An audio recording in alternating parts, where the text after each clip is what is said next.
And welcome to today's video, everybody. Thank you so much for spending a little bit of your day with me.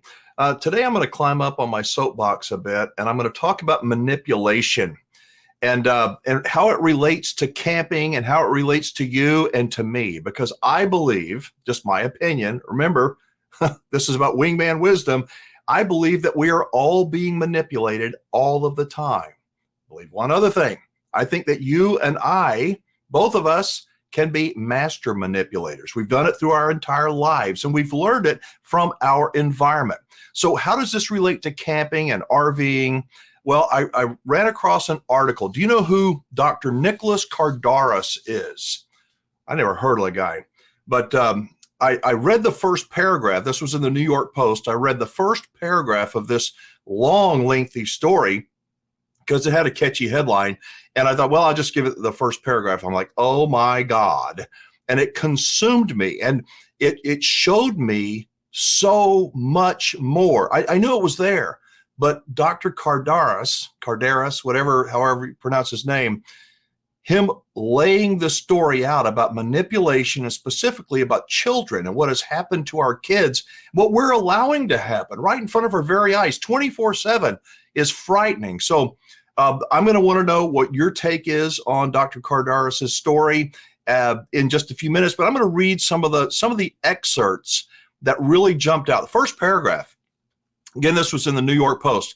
We're living in the age of digital social contagions.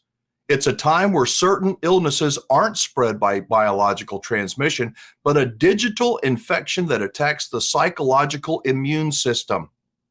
Using algorithms that find and exploit our psychological vulnerabilities, we get sicker as big tech gets stronger.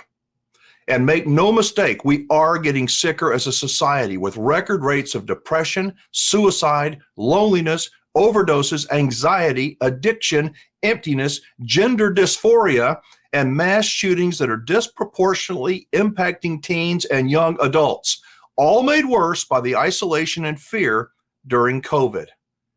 You see how I went, oh my God? I had to read more. Further down, he says, followers and viewers. This is relating to social media. And you know what I'm talking about. You may be an addict on social media. And I understand. I'm not putting you down.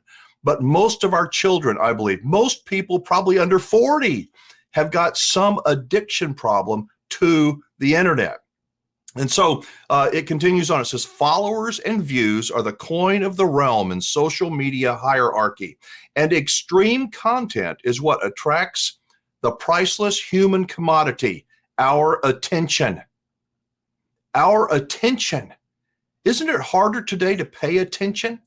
Think about it from a kid's point of view, not their fault necessarily, but it's everything is just bombarding them at just an onslaught, a tsunami of things getting their attention. So for us to keep their attention, it ain't easy to do. He continues, that's why it's the most over-the-top content and influencers that attract followers like moths to a lethal digital flame. This man is brilliant. This story is unbelievable.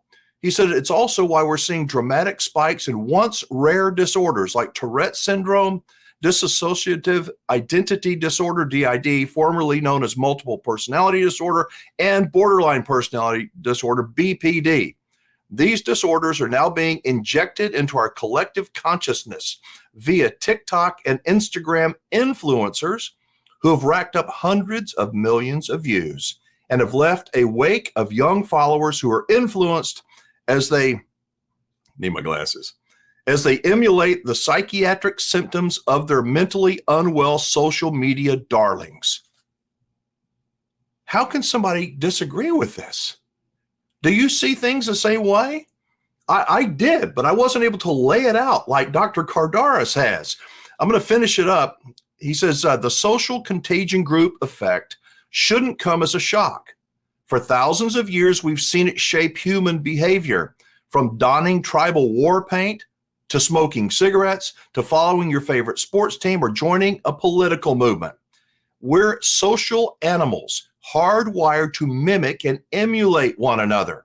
The only difference now that social media has swallowed up our world is the impact of toxic and digitally spread behaviors are greatly magnified as they go viral.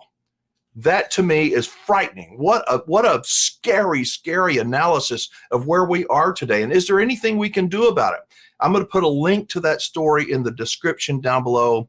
If I've struck a chord, and I hope I have with some people, I hope you'll click on the link and read the story by Dr. Kardaras. He does talk about how to detox, and the good news is that if we realize we're being manipulated, our children are being manipulated 24/7, there is something we can do about it. But it's not easy. I mean, it is easy, but it does hard, as I often say. Is there a solution? I don't know.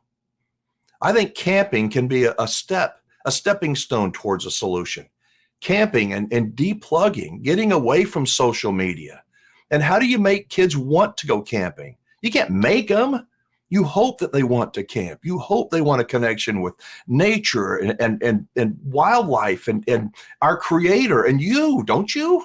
That's what I want. I want our kids to have a connection with us. And to do that, we have to stay connected with them. They want attention. They're getting attention from algorithms with these damn things. And it drives me crazy, yet there seems like there's nothing we can do about it. I don't know. What do you think? Do you think Dr. Kardaras is off his rocker? You think that's not a big deal, we'll grow out of it? I don't think so, but I'd like to know what you have to say. I want to close with saying that my objective with this channel is not to be preachy.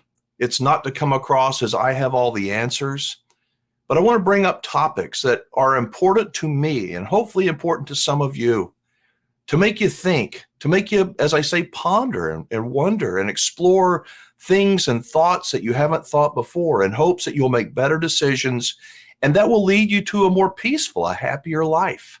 I think camping and RVing can do that. Can it also be frustrating as hell? Absolutely. But the good, at least in my view, far outweighs the bad.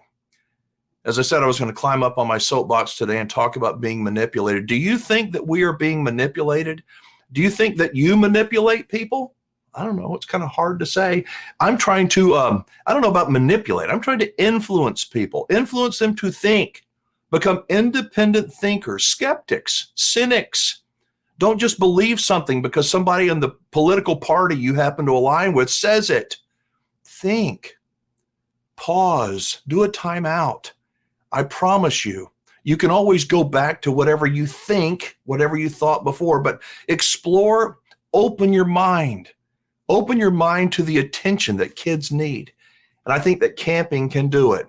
Let me know what you thought about this video. Again, I know this is a little bit of wingman wisdom. I know that I get on my soapbox, but heck, that's a good thing about America, right? If you don't like this video, you can just not come back to the channel. If you do like this, you kind of go, not sure if I agree with everything, but I can kind of see where he's going.